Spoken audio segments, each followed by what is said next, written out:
これから始めますね。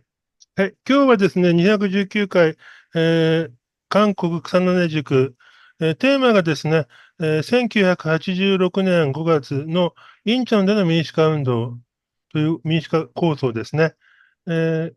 今、ビデオ、動画を見ていただきましたが、あまりこの、86年5月のインチョンの戦いというのは日本ではあまり知られていないと思うので、今日、当時、この集会にも参加され、現在はインチョン民主化運動センターのセンター長をされている、えー、オーギョンジョンさんから話を聞きたいと思います。선생님, 예, 먼저 자기소개부터 좀 부탁드립니다. 그 예, 후에 예, 화면 공유해서 예, 예, 안녕하세요. 공부하겠습니다. 예, 저는 인천 민주화운동센터에서 센터장으로 있는 오경종이라고 합니다. 반갑습니다. 私はですね、インチョンの民主化運動センターでセンター長をしているオギョンジョンと言います。皆さんと会えて嬉しいです。예, 오늘 그 1시간 반 정도 강의를 부탁을 했는데요. 우선 인천 5.3 항쟁에 대해서 관심을 가져주셔서 대단히 감사합니다. 今日はですね、1時間半ぐらい話をするということなんですが、インチョンの53民主構想に興味を持っていただいてありがとうございます。인천 5.3 항쟁에 대해서 간략하게 먼저 설명을 드리도록 하겠습니다. まずですね、簡単にこの、民主構想、53民主構想がどんなものであったのかということについて説明をします。예, 인천 5.3 항쟁은 말 그대로 5월 3일 날 인천에서 발발했던 전두환 정권에 저항했던 민주 항쟁입니다. これはですね、5月3日、全都間、チョンドファン政権に、軍事独裁政権に対抗する大きな民主構想です。예, 먼저 오늘 강의를 좀 하는 순서를 먼저 말씀을 드리도록 하겠습니다. 今日の話、ちょっと順番を、説明したいと思います。예, 인천 민주 5.3 항쟁이 일어나게 된 배경, 그러니까 1980년대 한국의 정치 상황을 먼저 말씀을 드릴 え 거고요. まずですね、1980年代の政治的な背景ですね、なぜこれが起きたのかという政治的な背景について説明をします。네, 두 번째는 항쟁이 발생하고 전개된 과정을 설명을 드릴 거고요. また、この戦いがどのように起きて、どのように展開していったのかについて説明をします。세 번째는 이 항쟁을 전면에서 주도적으로 이끌었던 민통연이라는 조직에 대해서 그 역할에 대해서 말씀을 드리겠습니다. では3番目に、この戦いを、主導した、リードしていった、ミントンヨン、民主派투쟁 예, 예. 민주통일운동연합. 民主統一運動連合という在野団体ですね。これについて説明をします。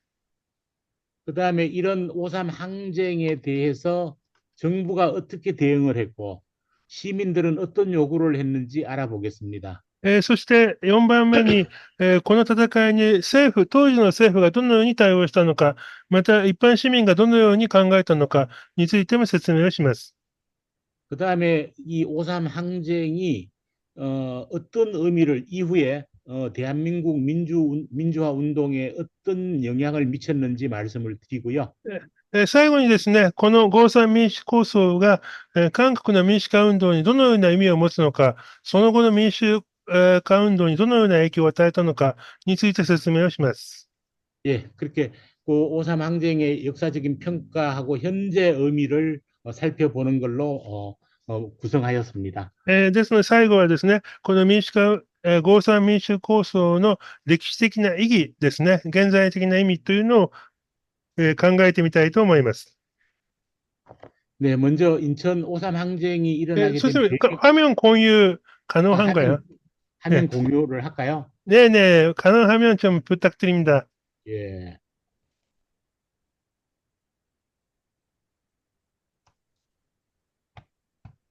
보이나요? 네, 보입니다. 네, 오케이. 보여요? 네, 제가 지금 말씀드린 순서가 이렇게 여기 있습니다. ね、今、열- 今、王さん、が説明した6つですね。ここに書いてあります。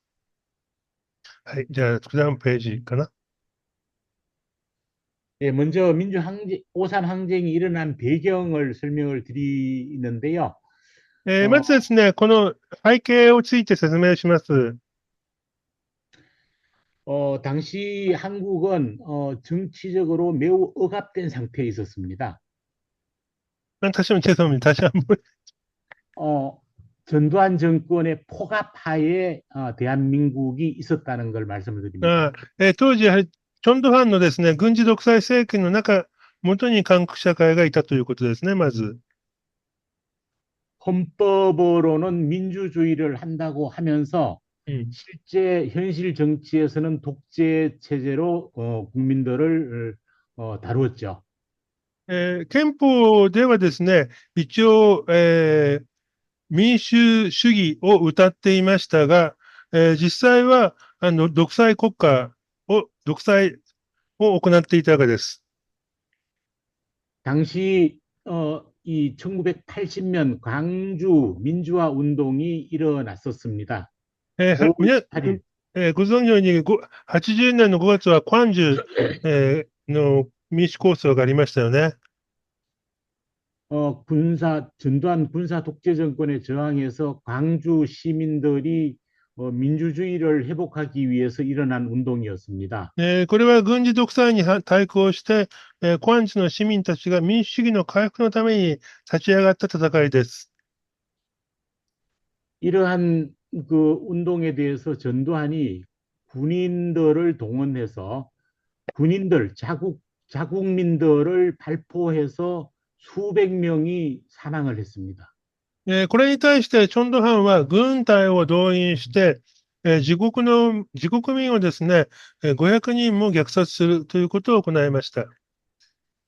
그리고 언론의 자유가 전혀 없었습니다. そして当時、言論の自由というのが全くありませんでした。 저는 그때 당시에 대학교 1학년이었는데요. 当時、王さんはですね、大学1年生でした。 수업 시간에 사복을 입은 경찰이 감시를 하러 수업 시간에 들어와 있었습니다. 当時はですね、教室の中に私服警官がですね、監視をするためにいました。 수업 시간뿐만이 아니고 캠퍼스나 다양한 학생 활동을 하는 공간에도 끊임없이 감시를 하기 위해서 첩자가 들어와서 활동을 했습니다. で、そして授業だけではなくて、学生が行くキャンパスもそうですし、学生が出入りする場所、すべてにそういった私服警官が配置されていました。 이런 대학교 상황이었고요. 대학 상황이 이러했고 이 상황에서 이제 학생들이 전두환 정권 물러가라고 시위를 하게 되면은 군대에 붙잡혀 가거나 아니면은 구속을 시킵니다. で、そういった状況の中で、学生が、軍事独裁に反対をする何か行動を起こすと、連行したり、あるいは軍隊に送ったりということをしたわけです。 이러한 정치적 상황이 1980년부터 86년까지 지속되었습니다. このような状況が80年から86年までずっと続いていました。 이러한 저항의 결과 인천 5.3 항쟁이 일어나게 된 것입니다. このような状況の中で、インチョンの合産民主構想というのが起きたわけです。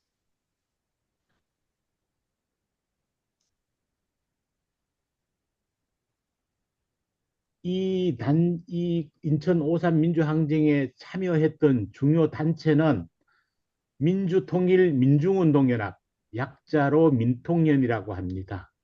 この戦いに参加した、大きな団体としては、先ほど言った民主統一民トン連、네, 민통연. 民トン連という在野団体ですね。 예, 민통연 회원뿐만이 아니고 서울에 있는 또 인천에 있는 많은 대학생들 노동자, 종교인 등 많은 시민들이 한 5만여 명의 시민들이 그날 항쟁에 참여를 했습니다. で、その、団体、民屯連の団体、メンバー、会員だけではなく、ソウル、あるいは首都圏の大学生、そして労働者が、ここに集まったわけです。数万人集まったと言われています。 인천에도 이 운동을 이끌었던 조직이 있는데 인사연이라고 합니다. 인천 지역 사회운동연합이라는 단체가 있었습니다. そして、委員長の中にもですね、ここの戦いを主導した、団体がいます。インサヨン、インチョン地域社会運動連合、サフェ運動연합인가요？ 네네. 社会運動連合という、いわば連合体がありました。 당시 이 단체의 총무부장이었던 분이 이우재라는 분이 있는데, 예, で、이분이 현재 저희 센터의 이사장입니다. この、インサヨンですね、の、リーダーがイ・ウジェという方で、今、私がいるこのセンター、インチョン民主運動センターの理事長をしています。 네.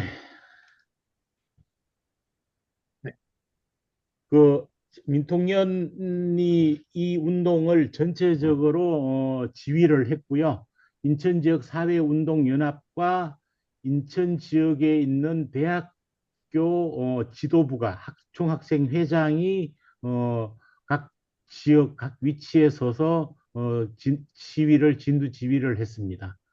ですから、この、ミントン連、ですね、ミントン連ですね、と、そして、インチョン地域のインチョン社会運動連盟、そして、あとですね、各大学に自治会があったので、その自治会の会長ですね、などが集まって、この集会を準備したわけです。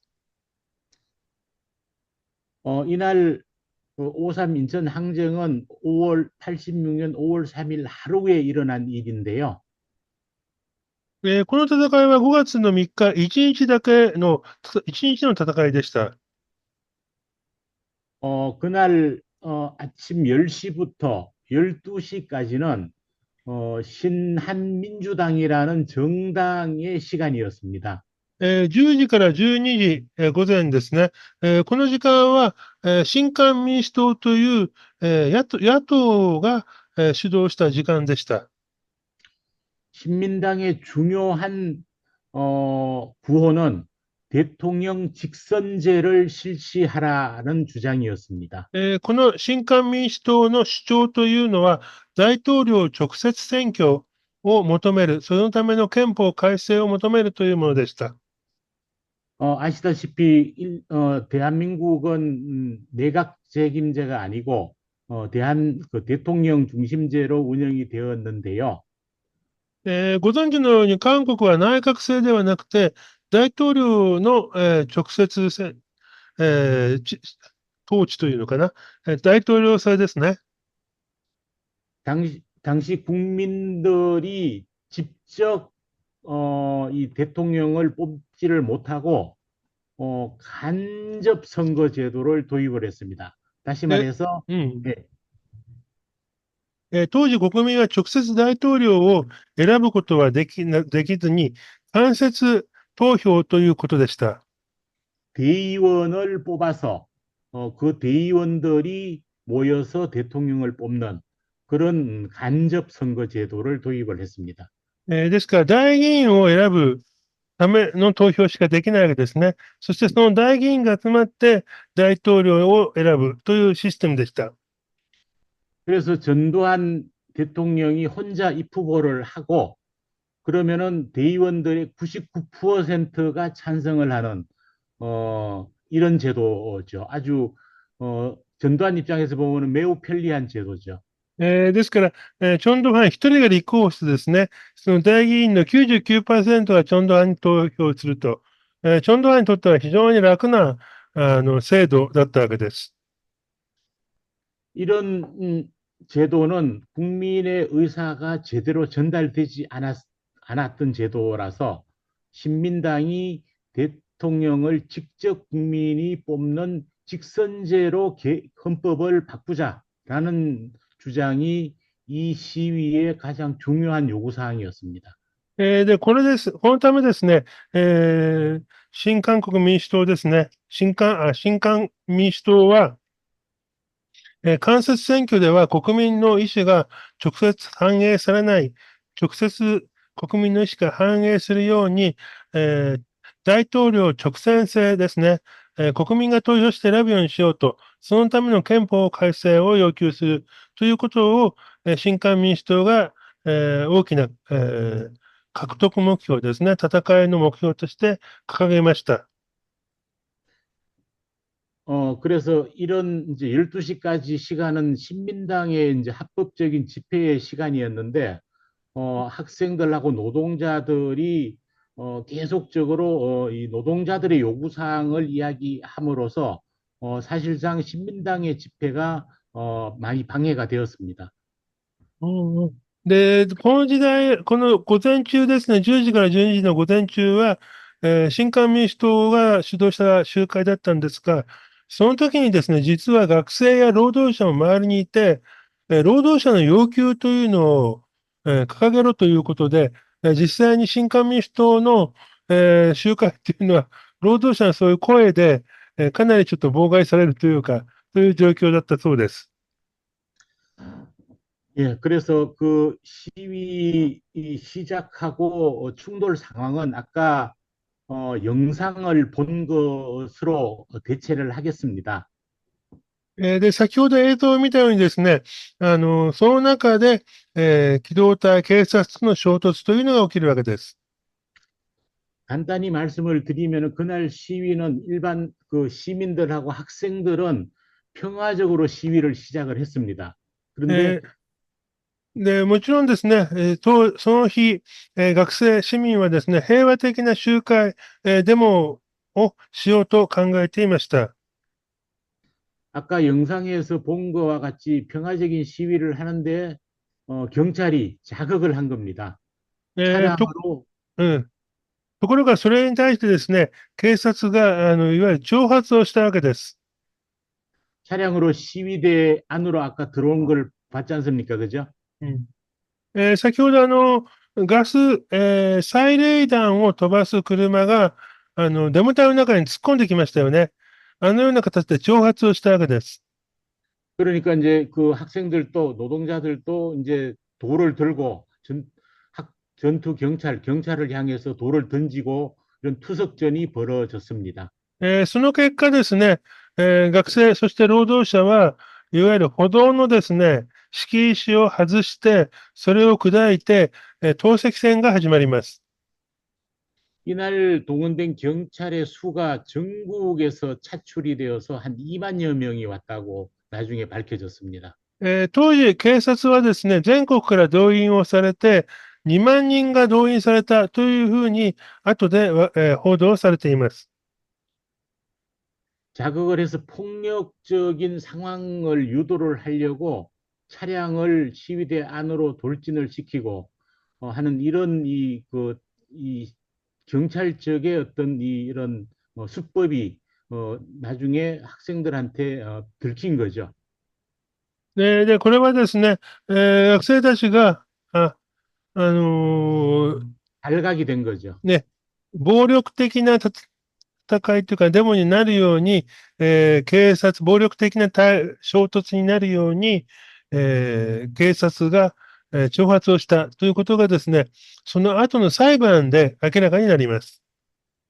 경찰들도 많이 다치고 학생들도 많이 다쳤습니다. で、この結果ですね、警察も学生たちも非常に多く負傷をしました。 다행히 사상자는 발생하지 않았고요. ただ、幸いなことに、亡くなった方はいませんでした。 그날 저녁 8시, 9시 정도에 이 항쟁은 끝이 났습니다. その日ですね、夜の8時から9時ぐらいにようやくこの戦いは終わりました。 이날 시위로 한 400여 명 정도가 경찰에 잡혀갔습니다. で、その日ですね、約400人が、逮捕されました。 그 중에 129명이 구속이 되었습니다. えーと、400人が連行されて、そのうちの129人が逮捕されました。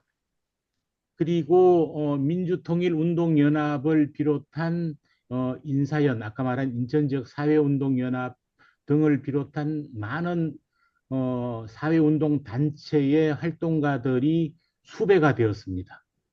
そして、先ほど言いました、インチョン社会運動連合とか、ミントンヨンですね、この指導部メンバーが、約60人ほど指名手配を受けることになります。 그리고 그날 저녁 뉴스에서부터 TV 뉴스에 인천 5.3 사태로 학생 노동자들의 폭력적인 장면만 계속적으로 반복해서 TV를 통해서 나갔습니다.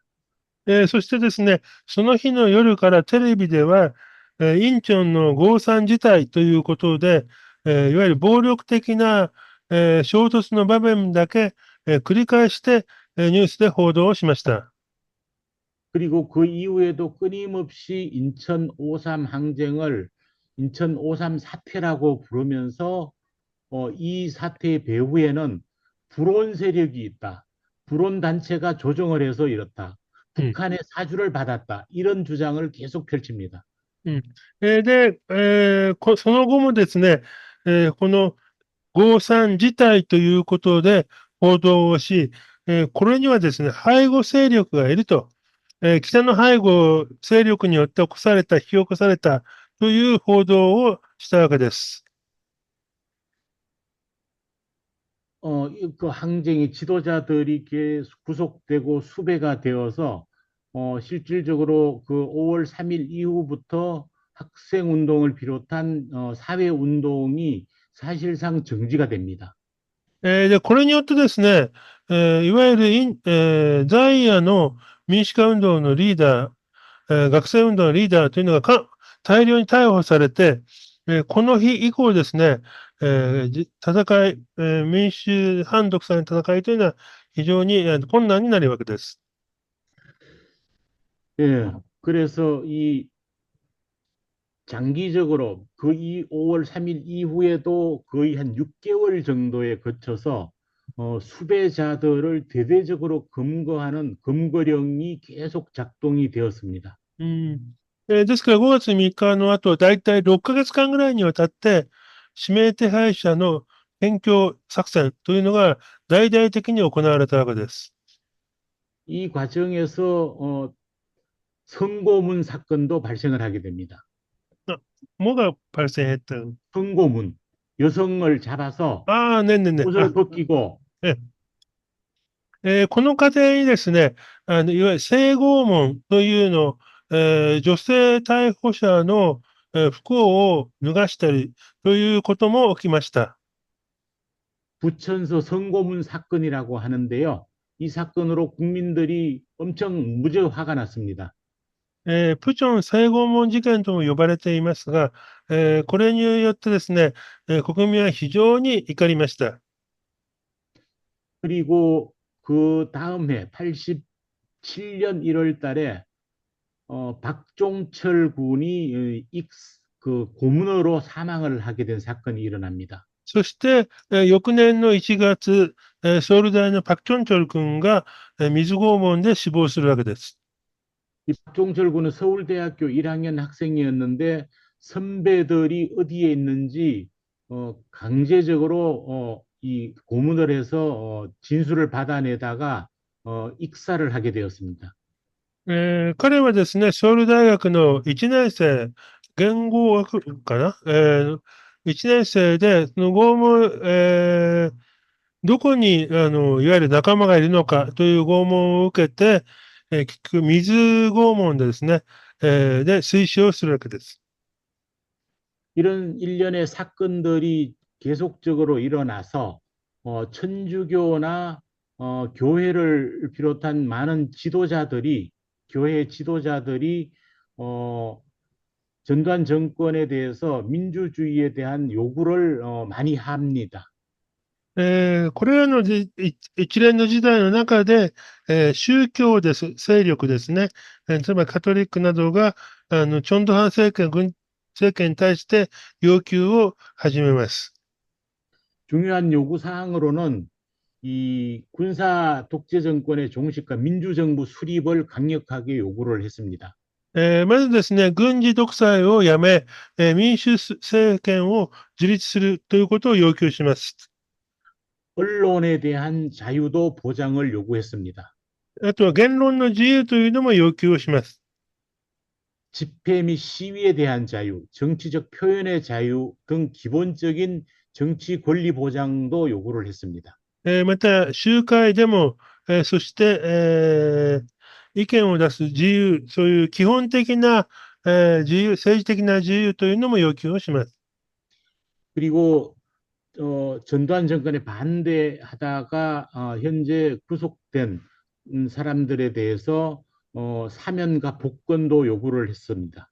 また、この軍事独裁に対抗して逮捕された人たちの、特赦、赦免と、復権ですね、権利回復ということも要求します。 그리고 당시 유명한 야당 지도자인 김대중, 김영삼 정치 지도자들의 정치 활동 금지를 해제하라고 요구를 했습니다. また、当時、金大中と金ヨンさんも、政治活動のが中止、禁止されていたわけで、その禁止をですね、解除しろという要求も行います。 예, 그리고 많은 노동자들이 매우 열악한 환경에서 노동을 하였는데요. 이들의 근로권도 노동권을 보장을 요구를 했습니다. そしてですね、多くの労働者は非常に劣悪な状況で働いていたわけで、その労働者の基本的な権利ですね、それを認めろと要求をします。 예, 그래서 이런 이 많은 민주화 운동, 민주주의를 회복하라는 요구 사항을 전달했음에도 전두환은 이에 대해서 이 요구 사항을 받아들이지 않았습니다. このような、民主主義のための要求というのを行いましたが、チョンドハンは一切これに対して、答えませんでした。 그래서 전 국민이 들고 일어났습니다. それによってですね、全国民が、立ち上がったわけです。 100만이 넘는 인파가 동원이 됐고 많은 시민들이 이 항쟁에 참여했는데 이거를 한국에서는 6월 항쟁이라고 합니다. 100万人以上の、人たちが集まって立ち上がりました。これをですね、韓国ではいわゆる6月構想というふうに呼んでいます。 이러한 항쟁 가운데서 1987년 6월에 연세대학교에 다니던 이한열 군이 체류탄에 맞아서 또 사망을 하게 됩니다. この戦いの過程で、遠征大学のイ・ハンニョル君がで、催涙弾の直撃を受けて、死亡をします。 이에 격분한 서울 시민들이 시청 앞에 100만 명이 넘는 인원이 인파가 모이게 됩니다. こうして、このイ・ハンニョル君がですね、催涙弾に当たって、非常に危篤状態が続いているという中で、これに、怒った、これに抗議した市民がソウル、の中心街で100万人以上集まります。 이러한 시민들의 많은 요구 또 이런 요구에 겁이 났든지 전두환 정권은 대통령 직선제를 받아들입니다. で、この中で、全都官、チョンドハンはですね、譲歩して、大統領直接選挙というのを、受け入れます。 87년 6월 달에 항쟁이 6월 10일 날 항쟁이 시작되어서 거의 한 20여 일 정도 매일 항쟁 시위가 있었는데 6월 29일 날 드디어 항복을 합니다. この6月構想はですね、6月11日から始まって、29日に、大統領直接選挙戦を行うと、ノテウが発表し、これで、6月構想が一応終了するということになります。 그래서 6.29 선언이라고 우리들은 이제 부르는데요. 6.29 선언. 그래서 이 이후에 이제 대한민국이 대통령을 직선제로 직접 선출하는 제도가 정착이 되어서 지금까지 이 제도는 그대로 시행이 되고 있습니다. これによって大統領を直接選ぶ、制度になります。で、この直接選挙というのが現在も続いているわけです。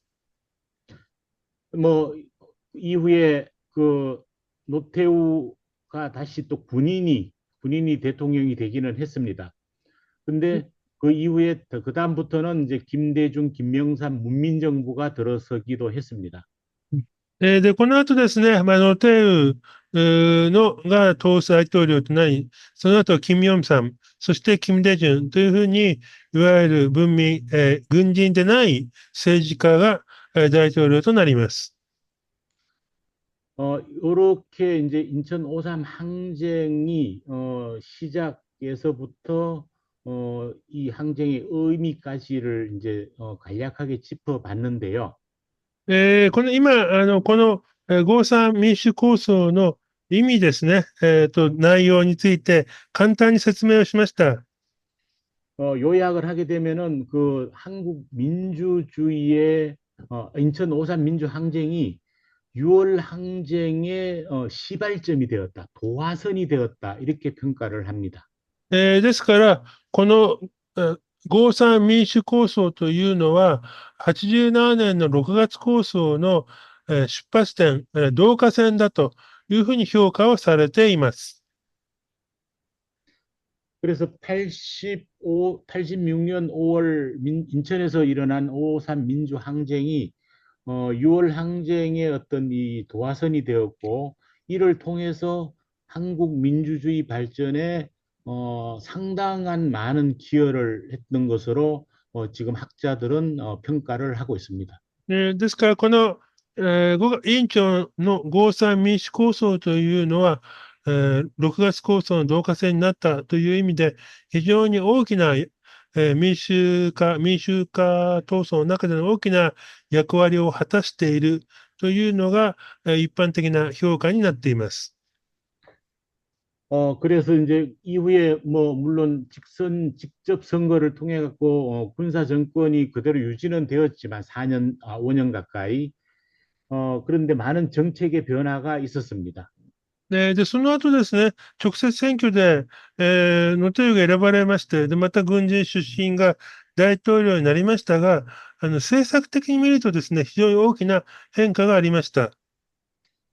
정부는 그 민주화 운동의 요구를 수용을 했고 언론 통제도 완화를 했고 정치범도 일부 석방을 했습니다.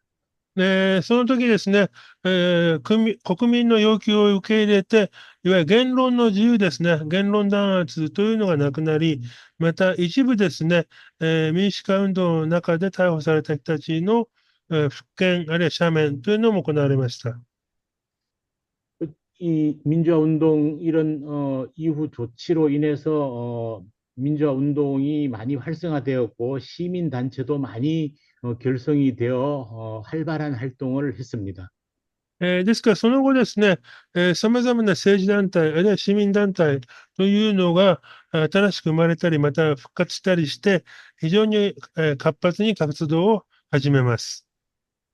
항쟁을 통해서 시민들의 민주의식이 높아졌고 또 정치 참여에 대한 관심과 열의가 증가를 해서 그 이후에 김대중, 김영삼, 그다음에 이런 문민정부가 지속적으로 들어서서 국민들의 기본권 신장이 많이 확대가 되었습니다. ですから、この中でですね、国民のその民主的な、意識というのは非常に高まります。その中でですね、いわゆる文民政府、軍人でない人が、大統領になるという、金ヨンさん、金大中という形で、非常に韓国の民主主義が前進をするわけです。 물론 그 이후에 박근혜 대통령 같은 분도 있어서 잘못 선출을 한 결과에 대해서 국민들이 또 탄핵을 하기도 했었죠. またですね、その後ですね、パククネが大統領になってしまい、非常に、これは国民の間違えた選択だったんですが、それをまた、弾劾という形で、パククネ大統領を辞めさせるという大きな戦いがありました。 지금 정치 권력도 권력에 대해서 국민들도 또 비슷한 그런 지금 반대 의견들이 매우 높습니다. 한국에서는. 現在もですね、韓国、国民の中で、現在の政府に対する、政治に対する反対の意見というのは非常に大きいです。 근데 그 오삼 항쟁은 이제 시작부터 지금 이제 어떤 역사적 평가까지 이렇게 강의를 마치도록 하고요. 질문이 혹시 있으면 받도록 하겠습니다. 以上でですね、インチョン53構想の説明を、終わります。皆さん、質問があれば質問を受けたいと思います。はい。さあ、それでは、はい。えーっと、さあ、それでは、まず僕が最初に質問をします。えーっと、王さんが当時、大学1年生だったそうで、具体的にどういうことをしたのか聞いてみますね。센터장님, 네, 에, 5월 86년 5월 3일 날에 예. 센터장님이 어디에 계셨던 건지, 저는 이 싸움 현장에는 안 있었고 네. 공장에서 일을 했습니다. 아, その、 저는 대학교 졸업을 하고 네. 노동운동을 하러 인천 공장에 취직을 했습니다. 当時はですね、大学を卒業して労働運動のために、インチョンの工場にいたということです。그러면 그날은 노동자도 끝나고 많이 참여했다고 예, 들었는데, 예. 그날은 그때가 토요일이었는데요. 네네. 그 일이 끝나고 이제 주한 그 인천 시민회관에 나오 보니까 이미 싸움은 끝났고 음. 경찰들하고 학생들이 철수하고 있는 그런 상황이었습니다. 그 어, 현장을 봤습니다. で、その日は5月3日は土曜日でした。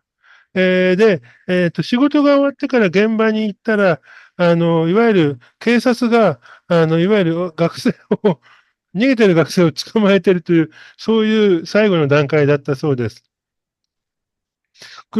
실례지만, 인천에서 노조가 있었던 본장인가 아니면 그 당시는 아직은 노조가 없었던 건가요? 노조가 없어갖고 노조를 설립하기 위해서 취직을 했습니다. で、当時はですね、そのインチョンの工場というのは労働組合がないということで、労働組合を作るために、現場に入ったということです。그러면, 노동자의 그런 조직이 있었던 거죠. 예, 많은 조직들이 있었죠. 그, 당시 전, 서울 예, 대학교 학생 운동을 마치고 예. 많은 학생들이 공장으로 들어갔습니다. 当時はですね、学生運動をした若い人たちがですね、非常に多くの人たちが、労働運動をするために工場に入ったということです。그 당시 인천 지역에만 한 2천여 명의 학생들이 각 공장에 취업을 해갖고 노동자의 권리 의식을 향상시키기 위한 노력을 하였습니다. ですから当時ですね、だいたい2000人ほどの学生がインチョン地域に入って、労働者と共に、働き、労働者の権利を守るために組合を作るという活動をしていたわけです。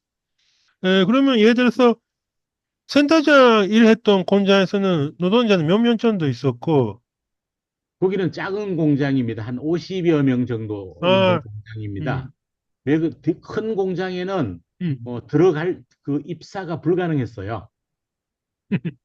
왜 그러냐면은 이제 블랙 리스트를 갖고 있어서 네. 학생들은 이 검색을 해서 이 회사에 못 들어오게 합니다. うんセンター長が働いていた、ところは50人ぐらいの小さい町工場だったので、で、当時もすでにですね、ブラックリストがあって、学生運動の体験者というなかなか大きな工場には入れなかったというふうに言われます。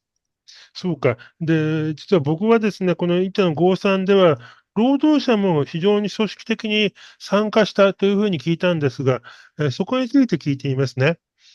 제가 오삼 민주항쟁은 노동자도 많이 참여했다는 식으로 들었는데, 네. 그 부분은 어떻던 건가요? 노동자들보다는 학생들이 많았고요. 음, 노동운동 단체에서 많이 나왔습니다. 아, 그리고 말하자면 활동가들이 그렇죠. 참여했다. 예, 예. 그리고 이제 이 선진 노동자들, 그러니까, 이 정치 의식으로 또, 정치 의식으로 무장된 깨쳐 있는 노동자들은 나왔습니다, 많이. 완전히 노동 활동가네? 그렇죠. 예, 활동가가 된 사람들이죠. 활동家で、예. ですから僕はですね、何かの説明で、この郷さんはいわゆる学生と、あと労働者が組織的に参加したというふうに聞いたんですが、結局、労働者はですね、いわゆるもともと活動家であった政治意識があり、学生運動の経験がある、そういう労働者、そして、その影響を受けて、政治的ないわば理論武装というか、完全に活動家になった、そういう労働者が、参加をしたということだそうです。그러면 노동자 중에서도 체포되거나 나중에 스웨덴 사람들 많이 있었던 건가요? 구속된 사람은 129명이고요. 네. 수배된 사람들은 뭐 수를 정확하게 헤아릴 수가 없는데, 음. 수백 명에 달합니다. 그중에 노동자 수는 노동자 수가 정확하게 나와 있지는 않아요. 어, 대부분 많은 그때 당시 수배된 사람들은 여전히 학생하고 사회운동가들이 많았습니다. ですね、僕はちょっと労働者はどのくらい逮捕されたんでしょうかと聞いたんですが、まあ、それはちょっとはっきりはわからないと。で、特に指名手配を受けた人たちというのは、大体、いわゆる学生、あるいは活動家と言われた人ですね。確かに僕の記憶が正しければ、皆さん、イーブヨンさんってわかりますか？東亜日報の記者だった人で、이브용 선생님도 그때 오3 때 스베테고 체포된, 그렇죠. 이부영 선생도 여기에 참여를 했다고 했습니다. 예, 그렇죠. 근데 예, 예, 그러니까 1980, 1987년 영화에는 교도소에 있는 장면도 나오네요. 예, 예. 아, 들어가서 중요한 역할을 했죠. 예, イーブヨンさんもですね、一度僕らのセミナーに出てくれましたが、昔、彼もこの郷さんのインチョンの、民主構想を、裏で指導したということで、捕まっています。ですので、その翌年の87年の6月構想は、4ドンポの刑務所かななんかにいて、非常に重要な、中で戦いをしましたよね。はい。ということで、それでは、ちょっと、他の方、ぜひ質問があれば、いくつかお願いしたいと思います。どうでしょうか。う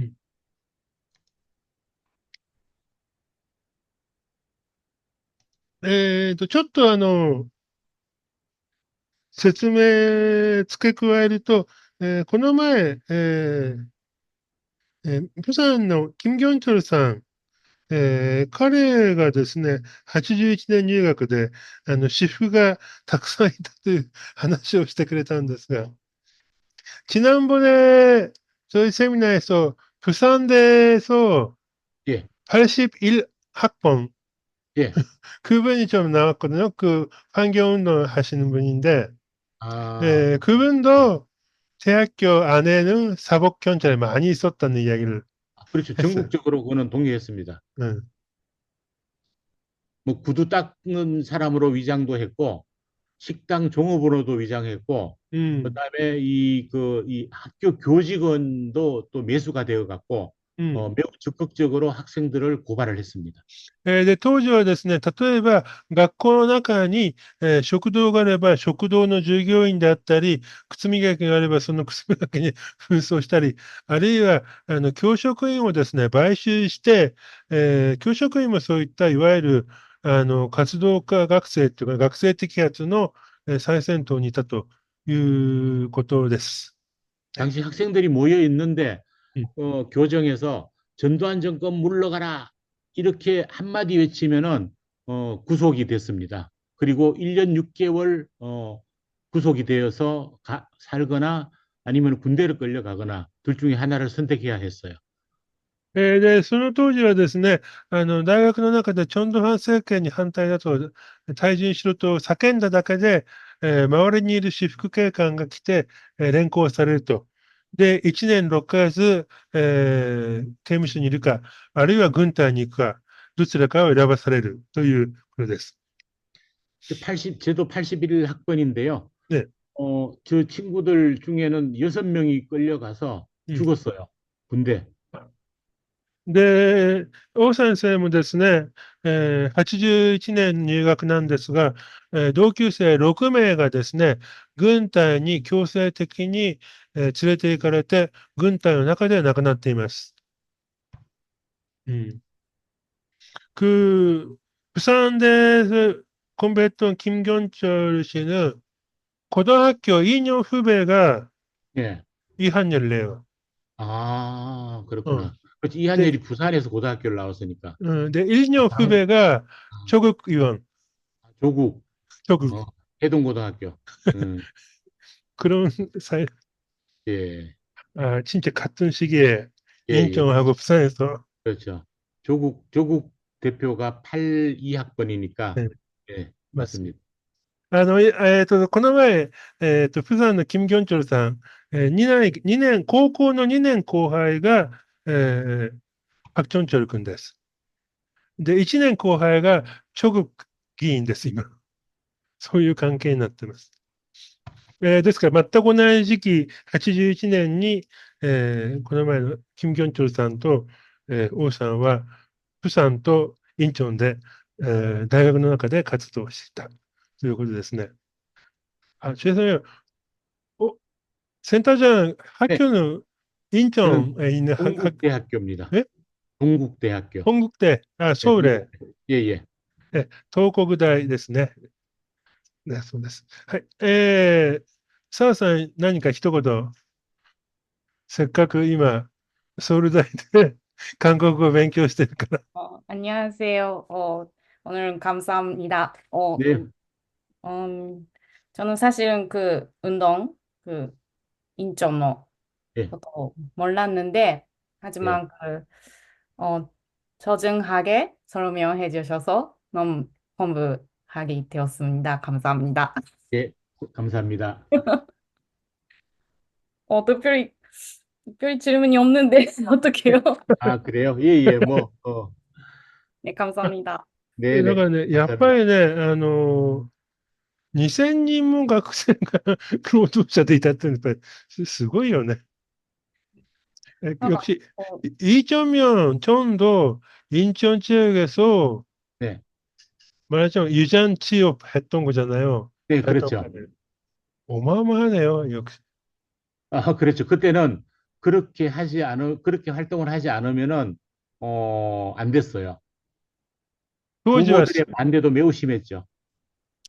親の反対も非常に大きかったですが、そうやっていわゆる偽装終了して、工場の中での組織化というのをしたということです。 시골에서 부모들이 대학 졸업해갖고, 좀 편하게 잘 살으라고, 공부시켜 놨더니만은 다시 거꾸로 공장으로 들어간다니까 얼마나 화가 나겠어요. 아, 합병이 나는 거죠. 센터장 출신 고향 어디세요? 저는 경상북도 영양이라고 합니다. 경북의 경상북도 안동, 안동. 네, 안동 영양. 와, 너무 보수적인 지역. 그쪽이 매우 보수적입니다. 安藤だから本当に保守 예, 的 예, なところ。예, で、ソウルに大学を送って、そのままいいとこには就職せずに、インチョンで労働運動をしたと言ったら、やはりそうです。はい。当時、インチョンで労働運動をやって、現在有名な人は結構いますよね. 그 당시 인천에서 노동운동에서 지금 좀 이름이 알려져 있는 분도 많이 몇 명 있죠. 그렇죠. 지금 같은 81학번인데 당시 택시 회사 다녔죠. 송영길.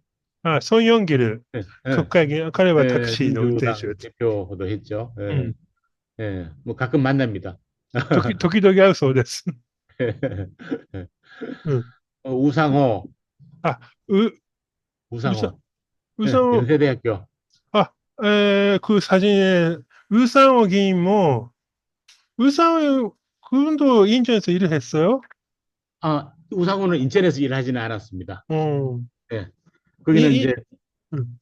노동운동을 하지 않았죠. 彼は労働運動はしなかった。 예. あとはね、民主党の中では、이영표?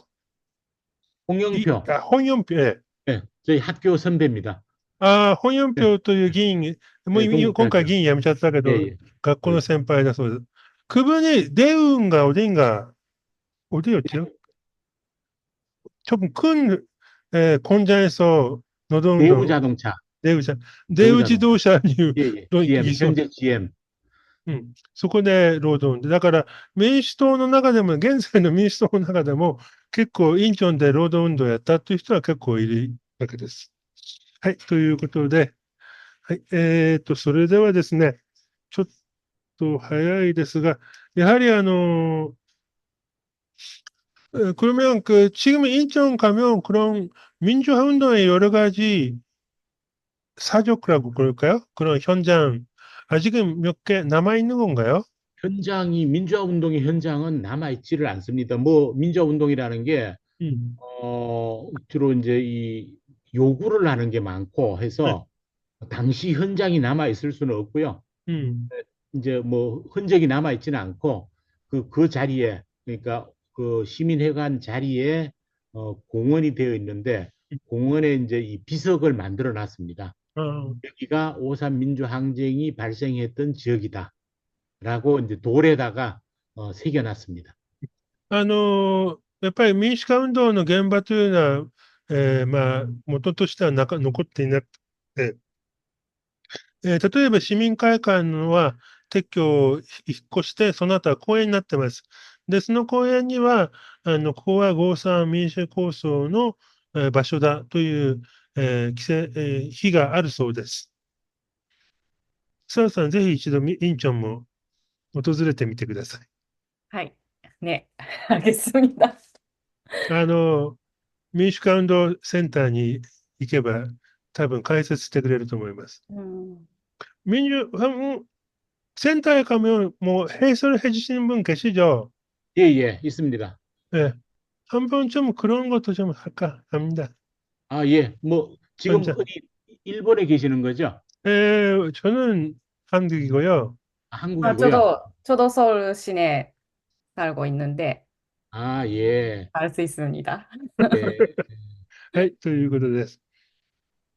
やはりですね、そういうのを本当一つ一つ、覚えていく、記録に留めるというのが重要かなと思います. 역시 그런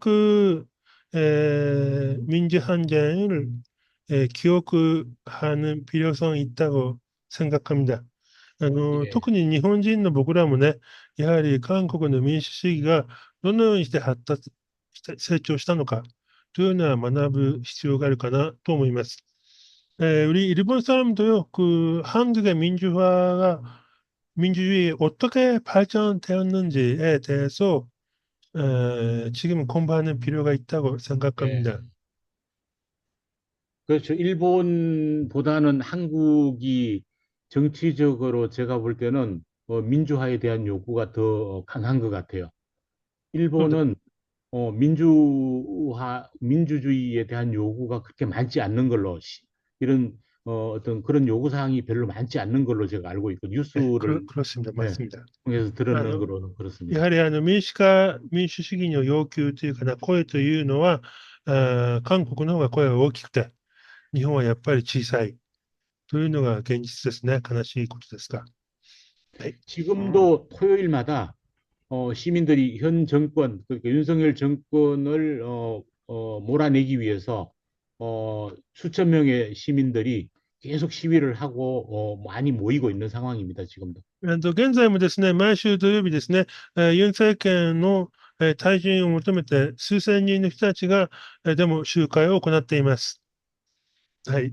わかりました。ということで、今日ちょっとこのぐらいでまとめたいと思います。마지막, 우선 센터장님, 예, 한마디 좀 부탁드립니다. 마지막에. 예. 뭐, 저희 인천 오삼이 그 한국에서는 뭐 매우 중요한 그 민주화 운동의 역사에서 중요한 의미가 있는데, 일본에서까지 이렇게 관심을 가져주셔서 너무너무 감사를 드리고요. 다음에 혹시 한국에 오거나 또 인천에 오시길 기회가 있으면은 저희가 친절하게 안내도 해드리고 오산과 관련된 책자도 선물로 드리도록 하겠습니다.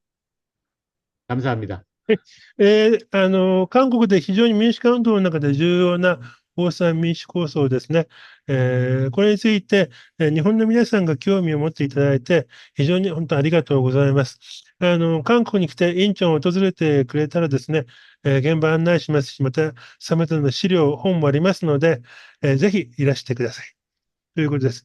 はい。では今日はどうもありがとうございました。皆さんもし顔がでしたら出してください。挨拶をしましょう。 네, 호수님 감사합니다. 감사합니다. 네, 고맙습니다. 감사합니다. 감사합니다. 예, 예. はい。ということで、はい、問題は、来週以降ですが、すいません。決まってません。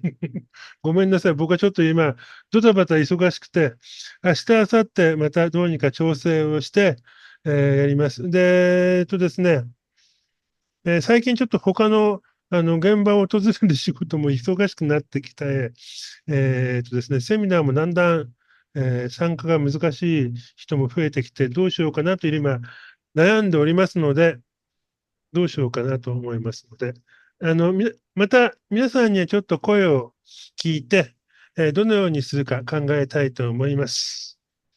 実は、パートナーから時間をどうにかしてくれと中途半端だと文句を言われてて、もうちょっと遅く始めるかどうかを悩んでいます。で、一応ですね、今考えていることはですね、いろいろあって、なんだっけな、外国人の労働者、いわゆる、家事手伝いって言えばいいのかな。をフィリピンからですね、大量に連れてきて、今、新しい制度が始まったんですが、いろいろ制度的に問題があるんですよね。で、今後ですね、いわゆる老人ケアのそういう施設でも、日本のみたいに外国人労働者を使おうという、そういう計画があるそうです。で、また、今日か昨日の東京新聞で、田舎では地域限定で外国人の家族の移住を認めているというのが始まったそうですね。うん。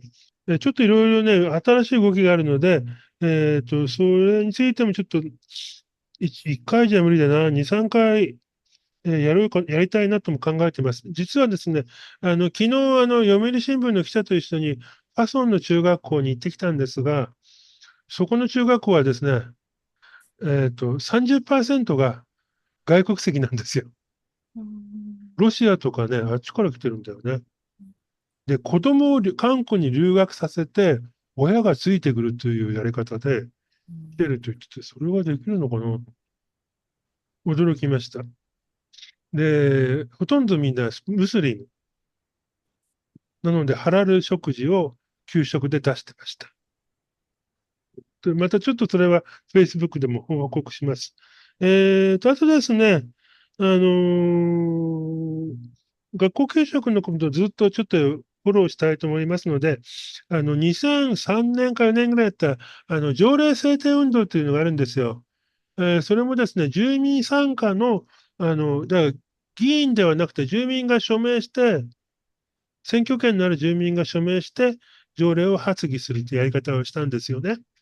で、それは多分ね、日本の住民運動を参考にしたんじゃないかなと思うんですけど、詳しい話をちょっと当時やった方に聞いて、なぜ条例運動を始めたのか、で、条例の中のどこがポイントだったのか、というのもちょっとね、もう一回聞こうかなと思っています。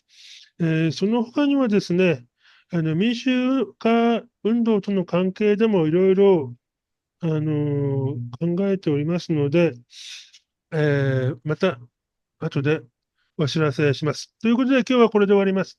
あ、すいません。はい。インチョン民主化運動センターのアドレスか何か、住あ、所はい。が、もしあれば送っていただければ助かります。皆さんに送ります。はい。お願いします。うん。なかなかいろいろなことを活発に活動しているセンターのようです。はい、わかりました。はい、ぜひ、お願いし現場に行って報告お願いします。ます。はい。ありじゃあ、どうもありがとうございました。失礼しがとうございます。ます。はい